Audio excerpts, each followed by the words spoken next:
दिल्ली के एक बंद कमरे में एक आदमी बैठा है। सामने कुछ कागज, अधूरी सी जनसंख्या के आंकड़े और हाथ में एक साधारण पेंसिल।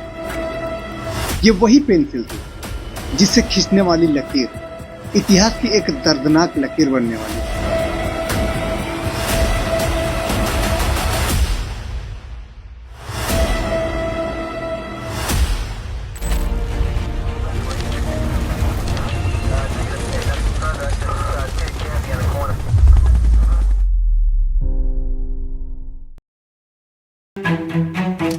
अगस्त 1947 की एक तस्वीर अपने दिमाग में लाएं। दिल्ली के एक बंद कमरे में एक आदमी बैठा है। सामने कुछ कागज, अधूरी सी जनसंख्या के आंकड़े और हाथ में एक साधारण पेंसिल। ये वही पेंसिल थी जिससे खींचने वाली लकीर इतिहास की एक दर्दनाक लकीर बनने वाली थी। उस आदमी को इस बात का बिल्कुल भी अंदाजा नहीं था कि उसकी खींची हुई लाइन की वजह से करीब 2 करोड़ लोग अपने घर, अपनी जमीन और अपनी पहचान छोड़ने पर मजबूर हो जाएंगे। उसे ये भी नहीं पता था कि लाखों लोग इस फैसले की कीमत अपनी जान देकर चुकाएंगे।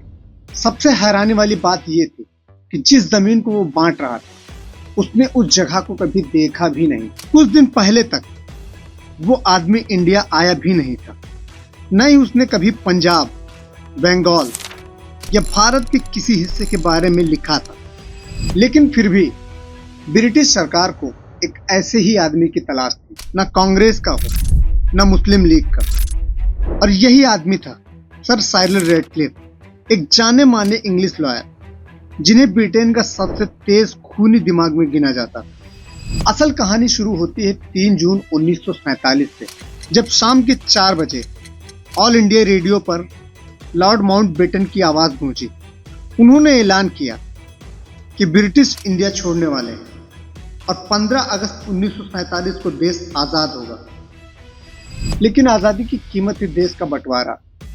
ब्रिटिश हुकूमत को यह लगने लगा था कि वो बारूद के ढेर पर बैठे हैं जिसमें आग लग चुकी थी। उनके लिए सबसे आसान रास्ता था डिवाइड एंड क्विट। इस जल्दबाजी में उन्होंने इतना खतरनाक फैसला लिया, भारत के विभाजन का फैसला।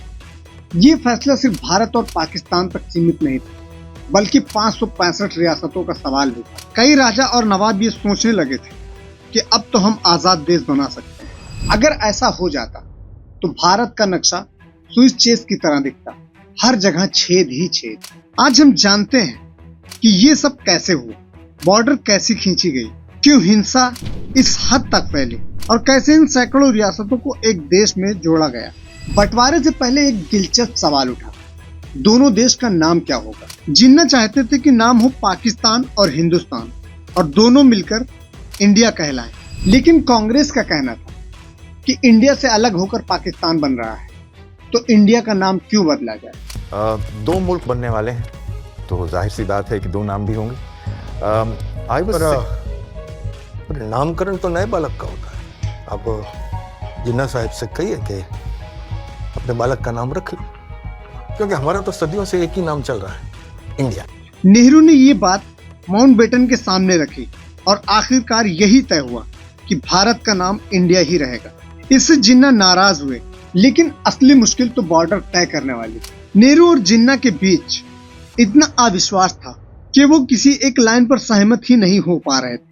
इसी वजह से ब्रिटिश सरकार ने लंदन से रेडक्लिफ को बुलाया। 8 जुलाई 1947 को वो इंडिया पहुंचे और उन्हें बताया गया कि उनके पास सिर्फ 15 अगस्त तक का समय है। न वो जमीन देख सकते हैं, न लोगों से मिल सकते हैं। उन्हें 4 सलाहकार दिए गए, 2 कांग्रेस के, 2 मुस्लिम लीग के, लेकिन वो भी आपस में लड़ते रहते थे।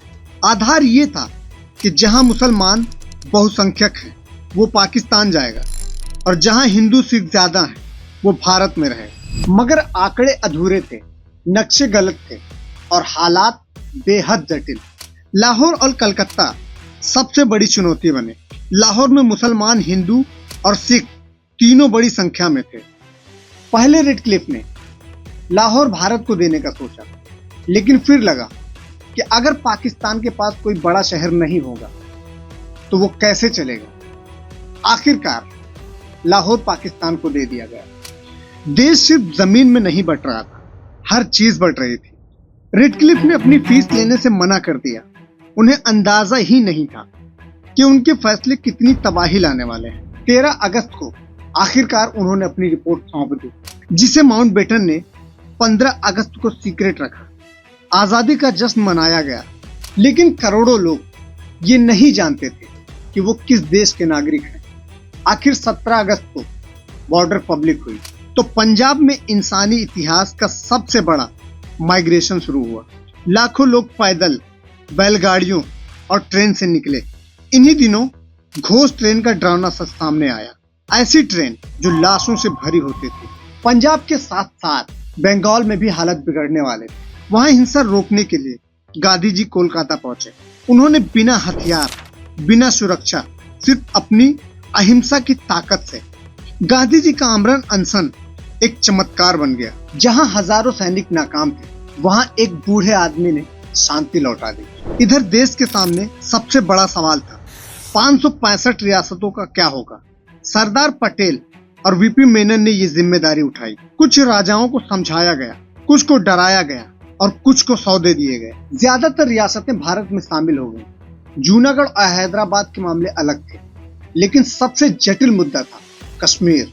कश्मीर में महाराजा हरि सिंह आजाद रहना चाहते थे, लेकिन अक्टूबर 1947 में हालात अचानक बदल गए। कबायली हमलावर कश्मीर में घुस गए। मजबूरी में हरि सिंह ने भारत से मदद मांगी और इंस्ट्रूमेंट ऑफ एसोसिएशन साइन किया।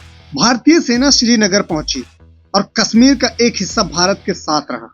1949 में सीज फायर हुआ और एक लाइन खींच दी गई, जो आगे चलकर लाइन ऑफ कंट्रोल बनी। धीरे धीरे भारत का नक्शा आज के भारत जैसा बनता गया। कुछ विदेशी कॉलोनीज भारत में शामिल हुई। 1975 में सिक्किम ने सन्मत संग्रह के जरिए भारत का हिस्सा बनना चुना। भारत बनने की कहानी लंबी, दर्दनाक लेकिन अद्भुत थी। अगर सरदार पटेल और वीपी मेनन नहीं होते तो शायद आज भारत एक नहीं, कई टुकड़ों में होता। पार्टीशन एक ट्रेजेडी थी, इंट्रोगेशन एक मिरेकल। दोनों एक साथ हुए और यही थी 1947 की असली कहानी। एक ऐसी कहानी जिसने आज के भारत को जन्म दिया। तो दोस्तों, ये थी हमारी आज की स्टोरी। आपको ये स्टोरी सुनकर कैसा लगा, कमेंट्स में जरूर बताएं। और अगर वीडियो अच्छा लगा हो तो उसे लाइक करें और ऐसी ही वीडियो को देखने के लिए हमारे चैनल को सब्सक्राइब करें। मिलते हैं अगले केस को लेकर, तब तक के लिए जय हिंद।